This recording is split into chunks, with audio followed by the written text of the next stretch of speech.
Hello and welcome back to the Goalkeeping Podcast. I'm Paul Sherratt. I'm Martin Brennan.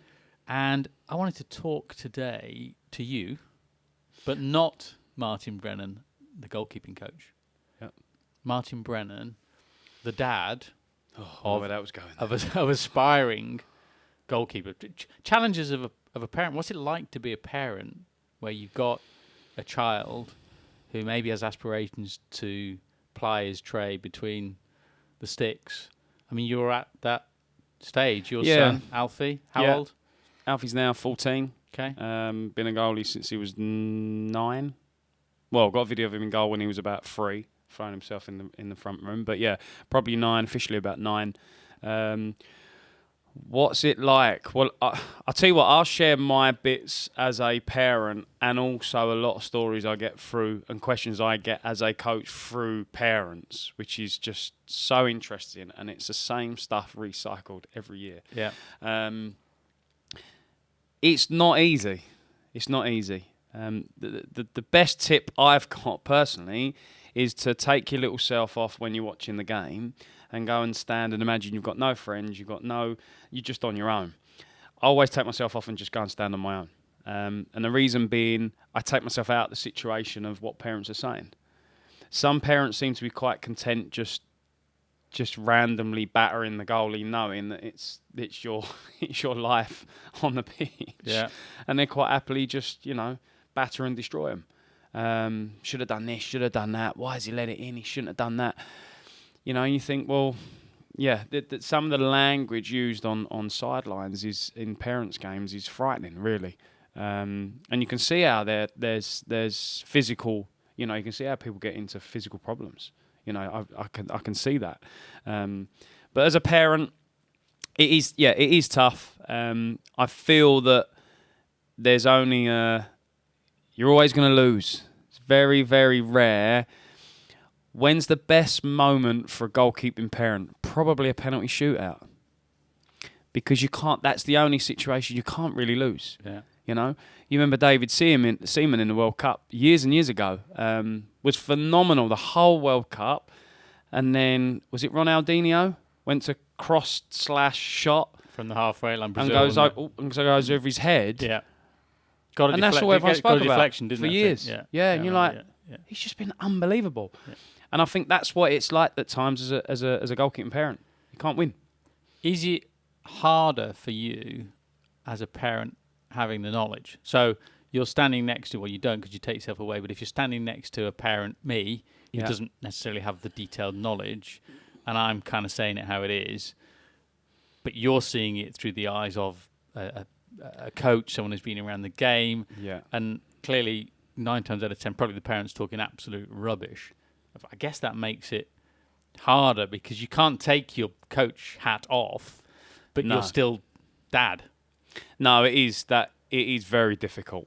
It makes life a lot harder, I think, for me, because I naturally come out of dad mode and end up automatically, without thinking about it, going into coach mode, because you love and you adore your kids and you're trying to give them everything you got, and it's like, this is my thing, He once went and played rugby for a few months. I really enjoyed it because I knew nothing about it. Yeah. And he's a strong boy. So I'm thinking, well, what do you associate rugby with? Not knowing about rugby. Well, as long as they're strong, you look after yourself. You got half a chance of doing something. And he did. He just went around hitting people, as in tackling people. Yeah.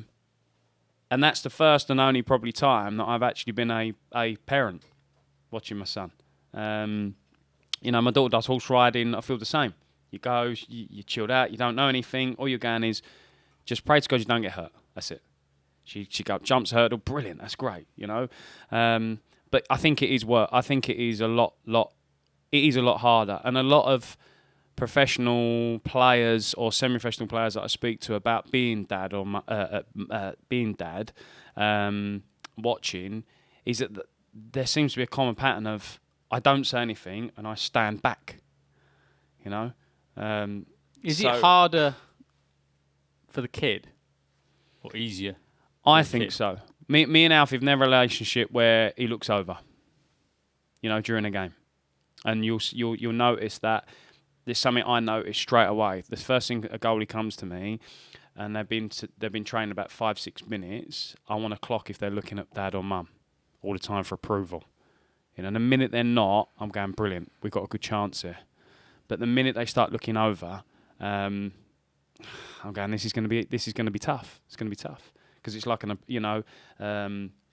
I doing good? Yes or no? It's like, oh, they're being questioned all the time rather than just play, and whatever happens. So or the opposite. I mean, I helped coach my Oliver's under 16s this season. You get parents on the sideline that are berating the kids. They're not praising them. Yeah. There are some certain parents, and we play them every season. The dad is just on this kid's back the whole time. Hey, and guess what? The kid's attitude on the pitch is awful. Yeah. I mean, he's carded. He's regularly carded because he's so wound up. Yeah. Looking for the approval, but not getting the approval. In fact, often getting the opposite. Yeah. It's a tough balance to be the parent. Parenting for me is the hardest job in the world, without a shadow of a doubt. But watching the game, I mean, you listen to going back to language. You listen to parents' language on the sideline. You should have done this. I think we spoke about this before on the podcast, but you should have done that. Why didn't you just do that? You're like, imagine life was that easy. So what should I say? What do you say? What do you say post game, pre game? Again, I'm recognising that you've got this dual hat on. Yeah. The last message is to go and enjoy the game, because listen, that's why they do it, right? That's exactly why they do it. So I'll give him a few tasks and things to focus on from previous games. Can we work on things that he's in control of? So communication for me is a huge message sent to him every game. My expectation of him on the pitch is to be the loudest and the best communicator on the pitch. And why is my expectation that? Because he can do it, and it's something he can control. He can control being an unbelievable communicator. He can't control whether he's going to catch the cross or not. He can affect it, but he don't know if he's going to get caught underneath it. He's going to get caught short. He's going to get battered on the way out. He's going to get blocked. So communication is something he can control. So let's control it. Let's be outstanding at it. But yeah, so some of the messages you do hear are, it's just makes you do this and this and this and this and this. You're like, you told him to do 18 things. It's just impossible. So I think it's very, very tough knowing both. An experience in taking him to rugby definitely makes a difference. Not knowing, and there's a pros and cons to that, right? Is he at an advantage or a disadvantage being Martin Brennan's son in the world of goalkeeping? With his mum, it's a big disadvantage because she thinks I can just ring anyone up and go, "Oh, he's in, perfect, yeah. Let's get him £80,000 a week. We want one of these boxes for the podcast." Yeah, why haven't you pulled your finger out? Like, you're playing it just doesn't work like that. It doesn't. They still got to be good enough. They still got to want the will and the determination to want to get there. But yeah, it's. Is there an advantage? Yeah, of course there's an advantage. I've always said to Alf, does he want to do it long term? Yes. Okay, so winning a cup at under 10s, does it matter? Yeah, it does. It's lovely. It's not the long term goal. Would I rather? One team he played for a few years ago, I said to the manager, look, this is a bit of a waste of time. And he's like, why? We're top of the league. We've kept 5 clean sheets last 2 months. We've done this. We scored this many goals. Yeah, that's a problem for me. He's not getting any experience. Yeah. But he got it. But I think the parents got hold of it a little bit, and they were like, "That's really weird. Why would you want that? Why would you want something different for him when they're really achieving loads?" Because it's a long-term game he's looking for. It's not short-term. And if they win the 5-a-side tournament, brilliant. It's great. Yeah. But he's touched the ball 6 times. So it's not great for him, So I've always taught him if he wants to be in it for the long run, then we're looking at long-run decisions rather than short fixes. And again, if you listen to a lot of parents' language, it's about today. It's not about tomorrow. That's a great takeaway for me, actually. That's really quite insightful to, as a parent, because as you say, as a parent, forget the coaching element. You get completely wrapped up in that. Yeah, oh my God, he's just lifted a trophy. I said, brilliant, well done, boys. That's amazing. Yeah. I hadn't anticipated, I hadn't thought through that. Yeah, but it is amazing. But if you want to really stick at this, It's long term. Yeah. And so, listen, some kids, I've worked with many kids over the years. Some kids just want to play, probably get to 16 and call it a day, which is perfect. No problem with that at all. So for them, it's the short-term game. Yeah. At 17, I want to go and meet my friends and tell them all the cups I've won, and then tell them that I'd finished and I'd had a great time. That's brilliant. But the long-term game is you want to sit in a box and do a podcast, in 30 years and go, oh, look at all them games I played, all them memories in the dressing rooms and it don't want to be short-term. So when do I identify? I mean, that's a father-son chat. At what age do you try and identify, or is that the child coming to you and saying, "Look, Dad, I really want to do this," and then because it's for a parent, that's playing till 15, 16, going and enjoying it on a Saturday, Sunday, great. Trying to make a career out of it, completely different conversation, mindset, attitude, cost, all of the above, really. I think there's a lot of bumps in the road, and I think the main goal to get to the end of this road is that they want to become a professional one day. And what I mean by the bumps is they'll find there's a bump because they've found something slightly different in their life. So it's a matter of, and I had good conversations with my wife on this. She's like, no, he's going to keep going. We hit a little bit of a bump. No, it's fine. And she's not pushy at all. She's like, but he's found something slightly new in his life. That's fine. But he keeps going. No, he'll train tonight. He'll train tomorrow. Or he'll train whenever he's got to train next. So I'll be honest with you, in the last year and a half, I've learned tons. At certain age groups, they do act slightly different, and they'll find new things in their life. Yeah. So there is going to be bumps. Yeah. What's a pushy parent look like? Is a pushy parent, they're screaming and shouting and crying that they don't want to go, but you've got them by the hair and you're pulling them in the car, you will train? Or is it a case of every now and then they go, oh, I just don't feel up to it. I don't want to do it. Do you know what I mean? Does that mean then that because that's a podcast in itself, completely. The journey from, say, 9 through to probably 20, that's an unbelievable journey. Yeah. And you think when the boys hit scholarships, then all of a sudden they're around the first team players, and then they're now getting money. Oh, ain't a lot of money, but they're getting money. I get paid to do. There becomes a bit of an attitude, But then when they don't reach the first team, where's that mentality go? Because if you look, so many players drop out at like 19 years of age because it's not come easy. And is that? And I know you're not there yet with Alfie, but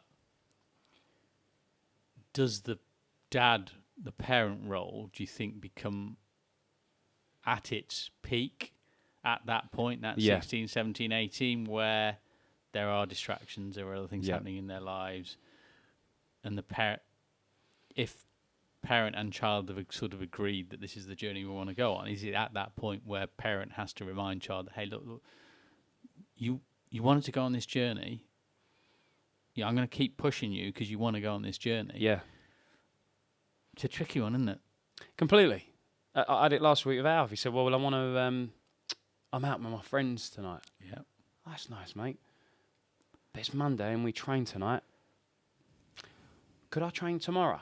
Now, that's the disadvantage with the relationship I've got with him. Yeah. Because he knows I'm out Monday to Saturday coaching.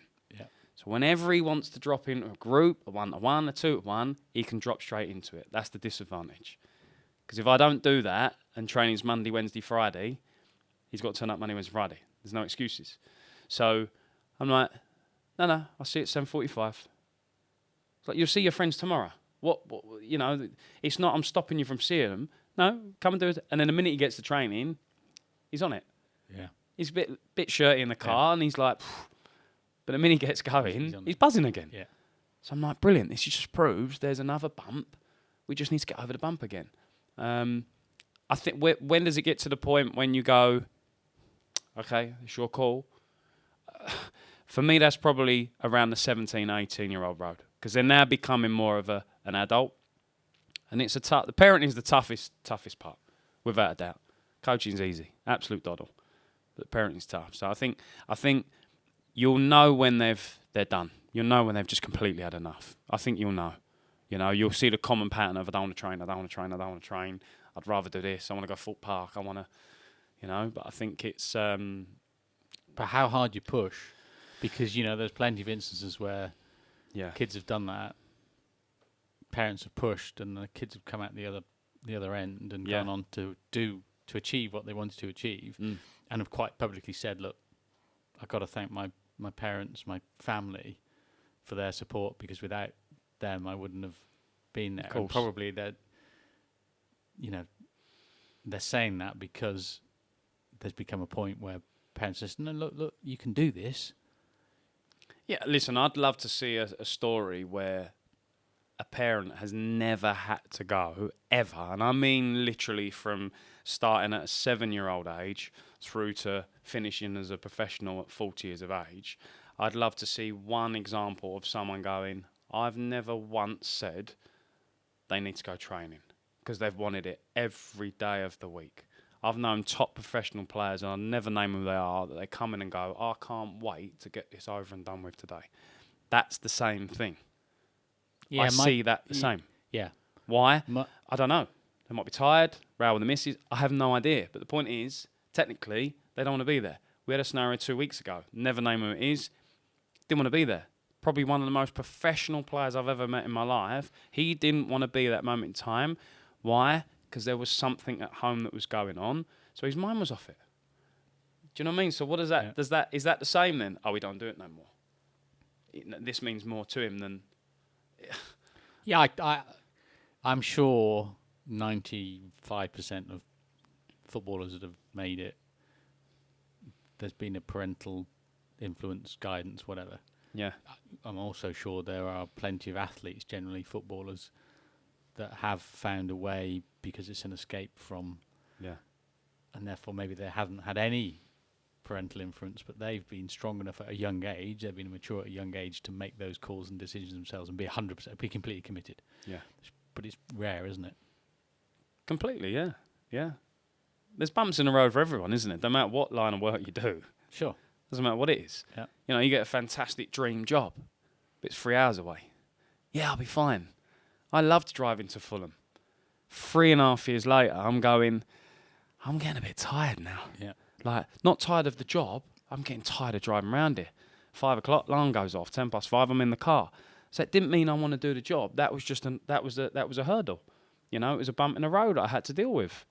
But because I'm older, I'm more mature, I have the ability to be able to see what for me is going to be right and wrong. At 14, 15, 16, 17, you don't know what's right and wrong at the time, do you? You know? So do I think to sum up pushy parent, if you like, I think there is two sides to pushy parent. And I think this is another podcast on its own. A pushy parent, there's two types of pushy parents. One is just tapping them on the back slightly, just need a little bit, get them over the bump. And there's whatever happens, rain, snow, sun, you're going every week, every single training session. And if that last 2 weeks of I don't want to go, I think you then start realising maybe they don't want to do it. Yeah. Do you know what I mean? It's as you say, I think it's a great topic. Mm. There are clearly no right or wrong answers. No. Really insightful from you as the dad at the moment. We'll pick this up in a year, 2 years, 3 years, 4 years' time, see where Alfie is, see what your thoughts are then about the whole process. Love to hear from listeners, from viewers. Drop your comments. If you're in that position, you're a parent of aspiring goalkeeper, what challenges are you facing? Do you need some advice, messages? Martin, I'm sure, would be happy to give you some nuggets. But until then, I'm Paul Sherratt. I'm Martin Brennan. And that was the Goalkeeping Podcast.